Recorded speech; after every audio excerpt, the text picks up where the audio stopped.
kenapa Anda kerja? Jawabannya, kalau saya nggak kerja, saya nggak punya uang. Kalau saya nggak kerja, anak saya sekolah gimana? Kalau saya nggak kerja, saya nggak punya rumah. Kalau saya nggak kerja, cicilan saya nggak kebayar. Kira-kira apa yang mendorong dia bekerja? Allah atau rasa takut? Takut kan? Takut apa? Takut kekurangan. Sekarang periksa diri kita. Betul nggak kita kerja selama digerakkan oleh Allah? Digerakkan oleh tujuan Allah? Atau digerakkan oleh rasa takut kita sendiri? Makanya selama kalian bekerja dengan rasa takut, kalian akan menarik ketakutan baru. Itu namanya like attracts like, yang serupa menarik yang serupa. Hukumnya namanya the law of spiritual attraction, hukum tarik menarik spiritual. Loh, kenapa saya kok sudah bekerja tetapi kok tidak cukup, malah banyak yang menakutkan? Karena kamu bekerja, basicnya yang mendorong kamu bekerja adalah ketakutan. Maka yang akan datang pada dirimu adalah hal-hal yang menakutkan. Akibatnya rezeki tidak berkah. Sedikit menakutkan, banyak juga tidak berkah. Tuh. Saya mencoba mensurvei orang-orang yang kalangan akademisi. Saya tidak menemukan jawaban dari mereka, kenapa kamu bekerja di sini? Harapan saya jawabannya, saya bekerja di sini karena saya sedang dipakai oleh Allah menjadi kepanjangan tangan Allah untuk menyampaikan cinta kasih Allah pada orang-orang yang butuh keahlian saya. Saya diberi ilmu hukum karena Allah menitipkan ilmu hukum pada saya. Saya jadi dokter karena Allah menitipkan ilmu kedokteran pada saya. Saya jadi ahli matematika karena Allah menitipkan matematika pada saya. Saya jadi ahli fisika karena Allah menitipkan ilmu fisika pada saya. Saya bekerja di sini bukan karena saya pegawai negeri, bukan karena saya digaji, tapi saya bekerja di sini karena saya dipakai oleh misinya Allah untuk menyampaikan cinta kasih Allah pada orang-orang yang butuh keahlian saya. Jarang yang menjawab begitu. Makanya teu mahi wae gajina. Iya, ngutang wae. Makanya wajahnya juga mengerikan kayak uka-uka. Ini penting. Makanya kenapa Nabi Muhammad mengajarkan kullu amrin dibalim la yubda'u bi basmalah fa huwa afdal. Setiap pekerjaan mulailah dengan basmalah. Atas nama Allah Anda bekerja. Uang, gaji itu hadiah dari semesta karena kebaikanmu. Disitulah nilai keberkahan akan datang. Bayangkan sekarang orang bekerja terus mikirkan uang. Dia gajian tanggal 1 terus mikirkan tanggal 1. Aduh lila kene. Kakak lagi tanggal 3 nges mikiran tanggal 1. Da gaji nges beak. Gaji sebulan 2 hari habis. Baru tanggal 3 ya. Kakak 2 poin di tanggal 1 gajian. Nges mikiran tanggal 1 nu bakal datang. Teribuh kumaha hirup gitu. Tidak ada pelayanan buat Allah. Tidak merasa diri sebagai pelayan. Saya kasih tahu, semua orang yang bekerja, yang mengaitkan pekerjaan dengan uang, dia hanya dapat uang.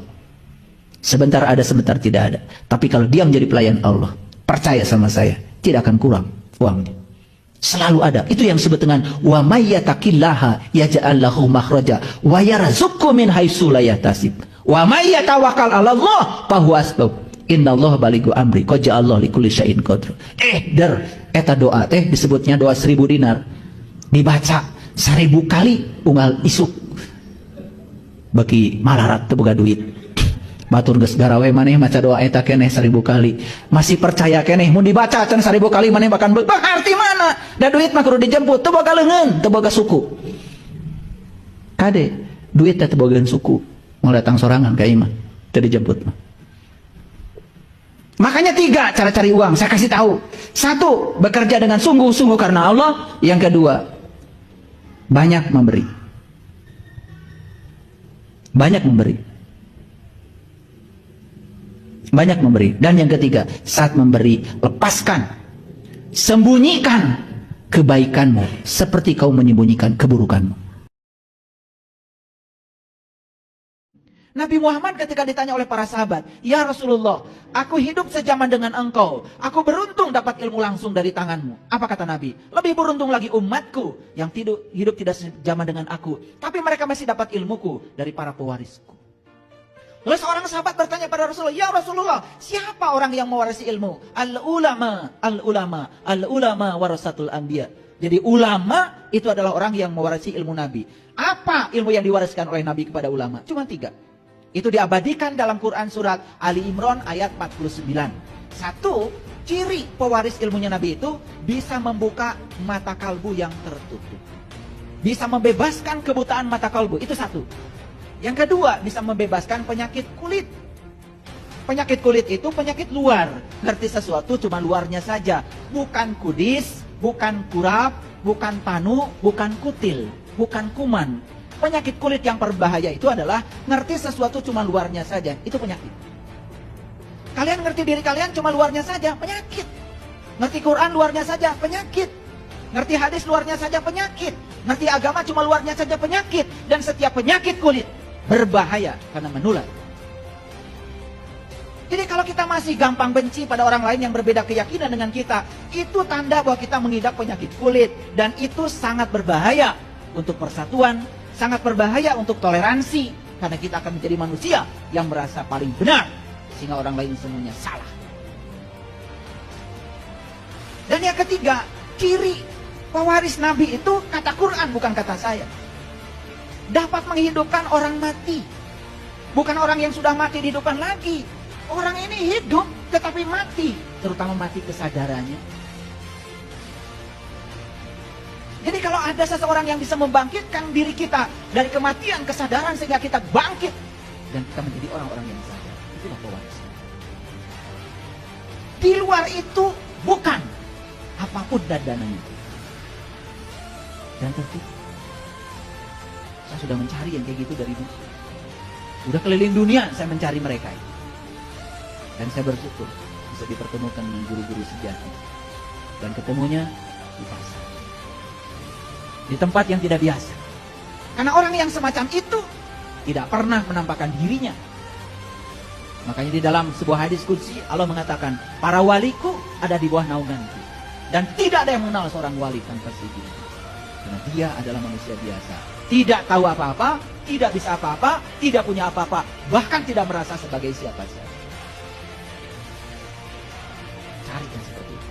Nah, kalau leluhur kita mengatakan, mencari orang yang semacam itu seperti mencari jejak elang di langit. Susah.